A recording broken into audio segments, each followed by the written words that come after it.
এবার আয়ুষ্মান ইন্দ্রাণীকে বলল, মা, কুসুম আমার বিয়ে করা স্ত্রী, আমি কুসুমকে রেখে মেঘাকে বিয়ে করতে পারবো না।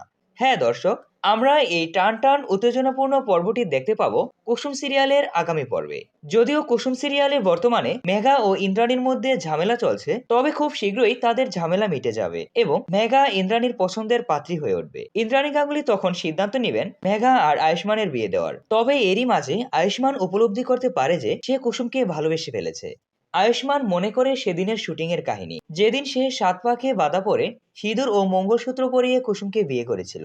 আয়ুষ্মান ভাবে, বাস্তব আর সেদিনের শুটিং এর মাঝখানে তো কোনো পার্থক্য নেই, তাহলে সে কেন কুসুমকে স্ত্রীর মর্যাদা না দিয়ে ঠকাবে। আয়ুষ্মানের মুখে একথা শুনে ইন্দ্রাণী গাঙ্গুলি রেগে লাল হয়ে যায়, আর মেঘা ও গাঙ্গুলি বাড়ির সকলেই অবাক হয়ে যায়। এছাড়াও মীনাক্ষী তো রয়েছেই কাটা গায়ে নুনের ছিটে দেওয়ার জন্য। তো দর্শক, আপনাদের কি মনে হয়, আয়ুষ্মান যদি এরকমটা করে কুসুমকে স্ত্রীর মর্যাদা দেয়, তাহলে আপনারা এই পর্বটি দেখতে কতটা এক্সাইটেড? এছাড়াও আপনাদের মতামত অবশ্যই কমেন্টে জানাবেন। কুসুম সহ সকল ধারাবাহিকের আপডেট সবার আগে পেতে আমাদের চ্যানেলটি সাবস্ক্রাইব করুন, ক্লিক করুন পাশে থাকা বেল আইকনটি। আবারও খুব শীঘ্রই হাজির হব নাটকের নতুন কোনো এক্সক্লুসিভ আপডেট নিয়ে। ভিডিওটি শেষ পর্যন্ত দেখার জন্য আপনাকে অসংখ্য ধন্যবাদ।